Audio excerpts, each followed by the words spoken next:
एक ऐसा मंदिर जो कि अरावली पर्वत श्रृंखला में शांत वातावरण और वास्तुकला के साथ एक अनूठा अनुभव करता है, जो दर्शनीय स्थलों की यात्रा से परे है।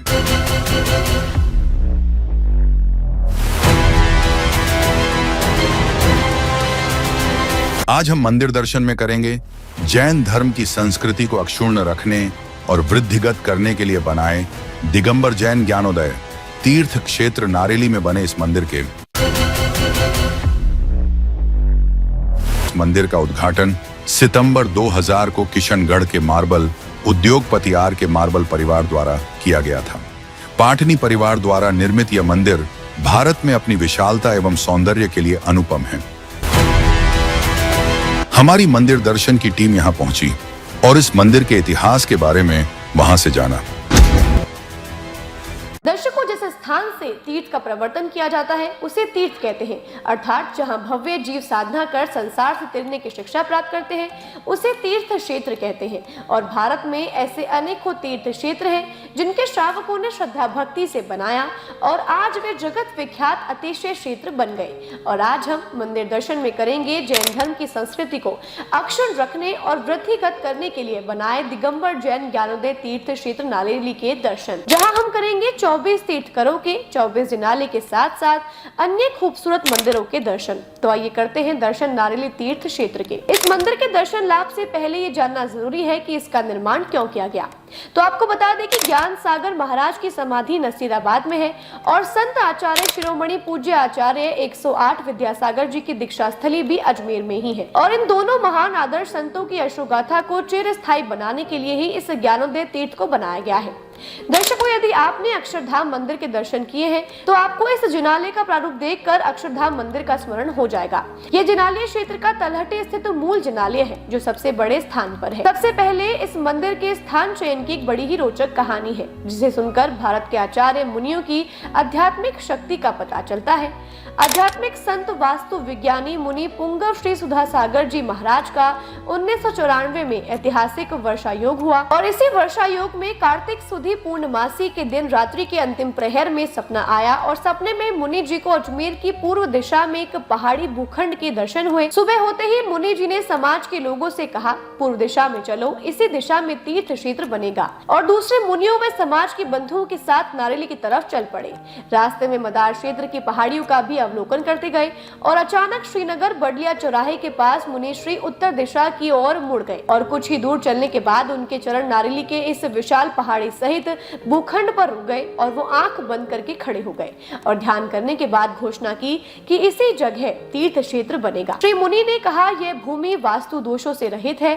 उसी समय गाय अपने बछड़े को दूध पिला रही थी, यह भी एक शुभ शगुन था। मुनि ने माटी की सुगंध का निरीक्षण कर उसे भी योग्य पाया।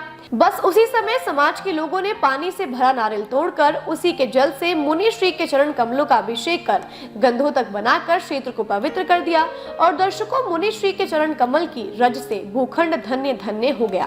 तभी तो कहा गया है, जहाँ जहाँ पड़े पैर संतन के वहाँ वहाँ तीर्थ होए। मंदिर दर्शन से पहले नमो सिद्धांत सिद्धों को नमस्कार हो, नमो अहर्याणम आचार्य को नमस्कार हो, नमो उवज्झायाणाम उपाध्यों को नमस्कार हो, नमो लोए सब साहुणम इस लोक के सभी बंधुओं को नमस्कार हो। देश का पहला मंदिर है जिसके गुंबद में कोई पिलर नहीं है। 150 मीटर ऊंची पहाड़ी पर बना ये मंदिर डोम के आकार का है। करीब 550 एकड़ के क्षेत्र में बने मंदिर में लाल पत्थर का इस्तेमाल किया है। मंदिर में जैसे धर्म से जुड़े तमाम मंदिर और प्रतिमाएं विराजित है। दर्शकों, मंदिर के प्रवेश पर लाल पत्थर से बना सिंह द्वार है जिसकी ऊंचाई 51 फीट है। इसके दोनों तरफ सुरक्षा कर्मियों के लिए 2 कमरे भी बने हुए हैं। यह मंदिर अत्यंत भव्य और कलात्मक है। मंदिर में प्रवेश करते ही बगीचे, फाउंटेन और धर्म आधारित कलाकृतियां इसकी सुंदरता में 4 चांद लगाती हैं। इसके भूतल पर वृत्ताकार आकृति में बना ज्ञान सागर सभागार है। इसके चारों ओर दरवाजे हैं। यहाँ बहुत हवादार और बहुत खुला है, जिसके बीच एक शानदार स्टेज है। अब चलते हैं मंदिर की दूसरी मंजिल पर, जहां विशाल जिनालय है। इसमें लाल पत्थर की आदिनाथ देव की कमलासन पर मूर्ति पद्मासन में विराजित है। इस प्रतिमा की खास बात है ये कि 21 फीट की है और जिसका वजन करीब 40 मेट्रिक टन बताया जाता है। और आश्चर्य की बात है कि ये एक ही पत्थर से निर्मित है। जैन समाज के अनुसार आत्म साधना के लिए श्रावक होना अनिवार्य है और मुख्य मंदिर से पहले यह जैन समाज के कुछ नियमों और जीवनचर्या से संबंधित शिलालेख स्थापित किए गए हैं, जिनमें श्रावक के अष्ट मूल गुण और जैन धर्म के जिन पूजा विधि, सामयिक एवं माला फेरने की विधि, उपासन एवं एकाशन विधि, मौन के 7 स्थान एवं 7 अंतराएं, श्रावक के 12 व्रत आदि शिलालेख पर बहुत सुंदर शब्दों में अंकित किया है, जिसे पढ़कर दैनिक जीवनचर्या में उतरकर जीवन को सफल किया जा सकता है। इस मंदिर का उद्घाटन सितंबर 2000 को किशनगढ़ के मार्बल उद्योगपति आर.के. मार्बल परिवार द्वारा किया गया था। पाटनी परिवार द्वारा निर्मित यह मंदिर भारत में अपनी विशालता एवं सौंदर्य के लिए अनुपम है, जिसकी भव्यता देखने प्रतिदिन हजारों लोग आते हैं। कहीं भी कोई मंदिर बनता है तो उसमें विराजित प्रतिमाओं को बाद में प्राण प्रतिष्ठा कर स्थापित किया जाता है, लेकिन यहाँ के मंदिर की प्रतिमाएं अपनी विशालता के कारण मंदिर बनने के पहले ही इनके मूल स्थान पर स्थापित कर दी गई है। मंदिर निर्माण के बाद उन्हें स्थापित करना मुश्किल ही नहीं बल्कि नामुमकिन था। ये प्रतिमाएं प्रतिष्ठा के पूर्व ही अपना अतिशय दिखा रही हैं। पहाड़ी पर एक अति सुंदर 10 मंजिला लाल पत्थर की बहुत सुंदर अलौकिक इमारत बनाई गई है, जिसे 30-24 कहा जाता है, अर्थात 24 तीर्थंकरों की भूत, वर्तमान और भविष्य की 3-3 मूर्तियां, जिनमें 5 एरावत क्षेत्र की और 5 भरत क्षेत्र की, इस तरह कुल 720 प्रतिमाएं स्थापित होनी है। इसके आगे त्रिमूर्ति मंदिर बना है, जिसमें अष्ट धातु की 8 टन की शांतिनाथ जी, कुंथुनाथ जी और अरहनाथ जी की प्रतिमाएं विराजित हैं। हालांकि अब भी इनकी प्राण प्रतिष्ठा बाकी है, लेकिन इसकी आभा एक अलग ही छटा बिखेरती है। दर्शकों, ऊपरी पहाड़ी पर एक सहस्त्रकूट है, जहां 1008 मूर्तियों की प्रतिष्ठा होनी है, जहां 24 तीर्थंकरों के भूत, वर्तमान और भविष्य की प्रतिमाएं स्थापित होनी है और इनके लिए 24 मंदिर लाल पत्थर के, थोड़ा आगे चलकर 24 मंदिर सफेद और 24 मंदिर पीले पत्थर की पूरी पहाड़ी को एक बेहद आकर्षक बनाते हैं। और सबसे खास बात मंदिरों की कलाकृति जो की गई है वो इस पूरे क्षेत्र को अद्भुत बनाती है और इस पूरे क्षेत्र को दुनिया का 8वां अजूबा कहें तो कोई अतिशयोक्ति नहीं होनी चाहिए। यही 360 डिग्री की गोलाई में नंदेश्वर द्वीप बनाया जा रहा है, जो अभी निर्माणाधीन है और बताया जा रहा है कि यहाँ पर 52 प्रतिमाएं स्थापित होनी है। इसके थोड़ा दूर ही समोसन है, जहाँ पर पार्श्वनाथ भगवान की 108 फन वाली अलौकिक प्रतिमा विराजित है। पहाड़ी से नीचे कार्यालय भवन के पहले आचार्य ज्ञान सागर जी कीर्ति स्तंभ और आचार्य विद्यासागर जी कीर्ति स्तंभ बने हैं, जो बेहद आकर्षक लाल पत्थर के बड़ी सुंदर कारीगरी के साथ स्थापित है। अब आप देखिए यहाँ का गुफा मंदिर, जो बिना किसी स्तंभ के बना हुआ है, जो शायद दुनिया का पहला ऐसा गुफा मंदिर है जिसमें कोई स्तंभ नहीं है। इस गुफा में मुनीश्वरनाथ भगवान की प्रतिमा स्थापित की जानी है। यहाँ एक सुंदर गौशाला है, जहाँ 1400 गायें हैं और इनके लिए अब एक पक्की गौशाला बनाई जा रही है। साथ ही इन गायों के लिए अस्पताल का वह निर्माण जारी है। मंदिर परिसर में एक प्राइमरी स्कूल भवन का निर्माण किया गया है, जिसका निर्माण आचार्य सुधासागर जी के नाम पर सुधासागर गुरुकुल रखा गया है और इसी 14 अप्रैल से इसका शुभारंभ किया जाना तय हुआ है। यह आसपास के गाँवों के निवासियों के बच्चों के लिए एक अनमोल तोहफा होगा। इसी मंदिर परिसर में एक बहुत साफ सुथरी भोजनशाला है, जहाँ यहाँ ठहरने वाले भक्त यात्रियों को ताजा और साथ भोजन बनाकर खिलाया जाता है। भोजनशाला को बहुत अत्याधुनिक उपकरणों से सुसज्जित किया है, जो बेहद हाइजीनिक है। दर्शकों, एक बात तो तय है कि जैन समुदाय ने इस नारेली तीर्थ क्षेत्र परिसर का पूरा निर्माण करने में कोई कमी नहीं छोड़ी है। तन, मन और धन से इसे बनाया जा रहा है और सबसे बड़ी बात, जब साक्षात इतने भगवानों की प्रतिमाएं यहाँ विराजित है और कुछ अभी होनी है, तो उनकी शक्ति से यह क्षेत्र अत्यंत जागरूक क्षेत्र बन गया है, जिसके दर्शन मात्र से भक्तों की समस्याएं दूर होकर सभी मनोकामनाएं पूर्ण होती है। दर्शकों, समय का अभाव है, इसलिए आपको संक्षिप्त में करीब पूरे नारेली तीर्थ क्षेत्र के दर्शन करा रहे हैं। नहीं तो इस क्षेत्र को और अन्य इससे संबंधित अन्य रोचक जानकारियों को बताने के लिए पूरा दिन का समय भी कम पड़ेगा। हमारी कोशिश थी कि आपको अधिक से अधिक जानकारी से अवगत कराते हुए यहाँ बनने वाले सभी छोटे बड़े मंदिरों के दर्शन लाभ आपको करा सके। आइए जानते हैं मंदिर के प्रभारी सुकांत जी से मंदिर की कुछ रोचक जानकारियाँ। ज्ञानोदय दीक्षित नारेली आप इसके दर्शन कर रहे हैं। ये परम पूज्य आचार्य भगवान विद्यासागर जी महाराज के परम प्रभावक शिष्य निरापद श्रमण श्री सुधासागर जी महाराज की जयंती, उनके द्वारा एक विशेष क्षेत्र का निर्माण की संकल्पना की गई, जिसे उन्होंने 1995 में यहाँ पूर्ण किया और सर्वप्रथम आकर के उन्होंने जब इस भूमि का चयन किया तो यहाँ पर एक गाय अपने बच्चे को दूध पिला रही थी और उन्होंने जो है स्थान का चयन किया कि ज्ञानोदय क्षेत्र इस पर तीर्थ क्षेत्र बन सकता है, क्योंकि पवित्र भूमि है जहाँ गाय अपने बछड़े को दूध पिला रही, तो निश्चित ही यहाँ पर एनर्जी इतनी अधिक है कि सभी के लिए अपने जीवन को मंगलमय बनाने का अवसर प्राप्त हुआ।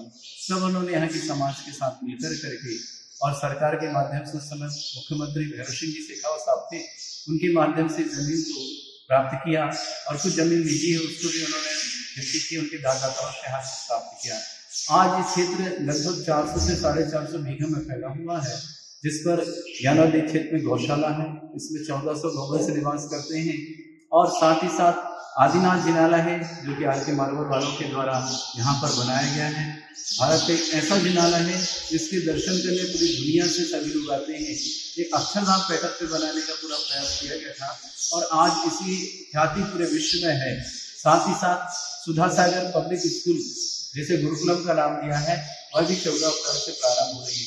उसके आगे बढ़ते हैं तो 2 तीर्थ स्तंभ दिखते हैं जो कि आचार्य विद्यासागर जी महाराज के गुरु आचार्य ज्ञान सागर जी, जिनकी समाधि नरसिंहाबाद में हुई थी, उनकी यादगार में आचार्य ज्ञान सागर समाधि के स्तंभ और एक तीर्थ स्तंभ और है जो आचार्य विद्यासागर की दीक्षा अजमेर में हुई थी, तो आचार्य विद्यासागर तीर्थ स्तंभ का इन्हें नाम दिया है।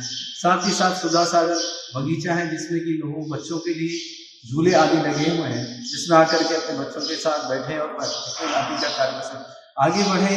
तो सुधा सागर महाराज के नाम से आचार्य विद्यासागर जी के नाम से यहाँ बापुनी में धर्मशालाएं हैं, जिसमें जो जैन यात्री आते हैं अपने पूजा अभिषेक के लिए उन्हें यहाँ रुकने का स्थान प्राप्त होता है। सुधा सागर भोजनालय चलता है जिसमें जो यात्री आकर के रुकते हैं उनके लिए भोजन की शुद्ध व्यवस्था होती है, जो कि बाहर का अवक्ष आदि ग्रहण नहीं करते हैं, जो मांसाहार नहीं करते हैं, आलू प्याज लहसुन आदि नहीं खाते हैं, उनकी यहाँ पर व्यवस्था की जाती है। आगे आए तो यहाँ पर सुधा सागर महाराज जी के परम भक्त श्री कटारिया जी जो अहमदाबाद में वास करते हैं, उन्होंने ये पूरा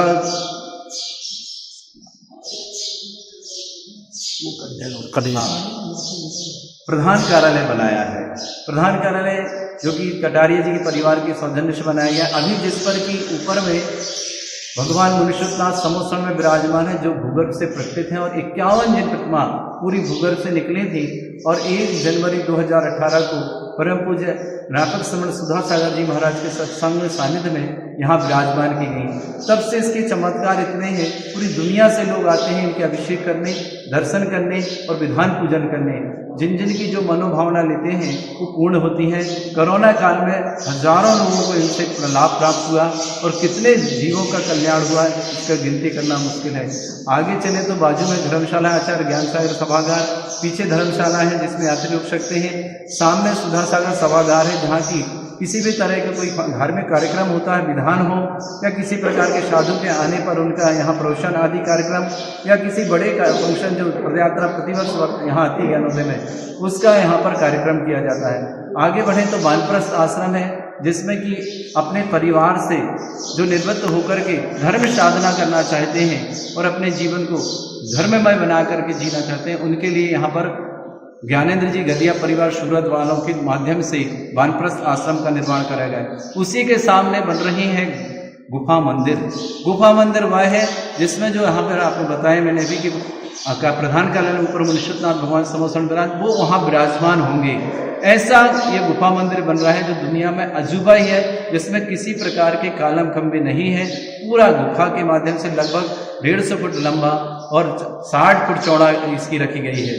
साथ ही साथ आगे बढ़े पहाड़ी पर तो पार्श्वनाथ मंदिर आता है जिसमें सहस्रफणी पार्श्वनाथ प्रतिमा विराजमान की जाएगी।